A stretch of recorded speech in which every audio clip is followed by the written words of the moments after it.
In today's devotion, we're going to talk about the truest treasure.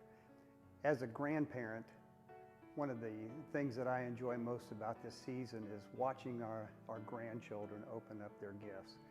You know, the more you love someone, the more time and effort and resources you put in on a gift that you give them. And then the more joy that you receive watching them open them. And it makes me think of the Magi. For years, they read about and sought the Messiah. And then they saw the star and they followed it to him.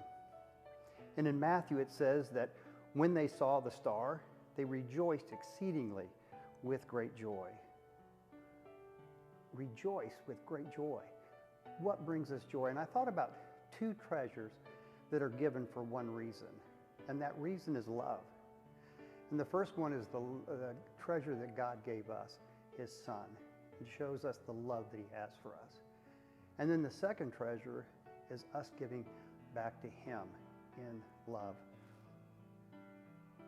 The Magi traveled 800 miles on camel to see the Messiah. Can you imagine the joy that they felt when they saw him and was able to worship him? My journey was much different. For 31 years, I've looked for happiness, worth, value in the shiny objects of this world, not a star. And by doing that, I found myself in great darkness. Proverbs says that there is a way that seems right to man, but in the end leads to death. I know that way. That shiny object put me in great despair and deep, deep darkness. But then my life verse is Psalm 103:4. He redeemed me from the pit and crowned me with love and compassion. When I finally gave up on those shiny objects and I looked up to the one that I'd always heard about, that is when he came down and found me. He found me in a pit, filthy with sin, in great despair. Yet he didn't leave me there.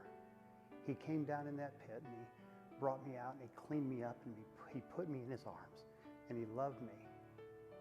And it's because of that I want to give to him. And that then brings us to the second treasure. The first one was God's love for us. The second one is our love for him. And if you think about the Magi, they gave him their time. They used their talents to navigate and to find him. And then they took gold, frankincense, and myrrh as a gift and to worship him. And to me, the greatest gift that we can give back to God, to Jesus, is the story that he wrote in our lives. And when we share that story with others, that brings him great joy. The Magi followed a literal star to Jesus. And if you think about it today, we are those stars that point to Jesus. Philippians 1 says that you will shine among them like stars in the sky.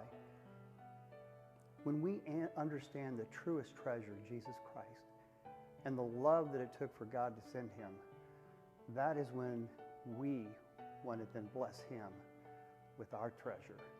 What is that? Our story. It's our worship. And as I think about it, the Magi brought gifts to the Messiah. I brought a broken life, yet Jesus accepted both. So during this Christmas season, seek the treasure that God has given us, his Son, and with great and exceedingly joy, give back to him the treasure of your story, your love, your time, and your resources. Merry Christmas.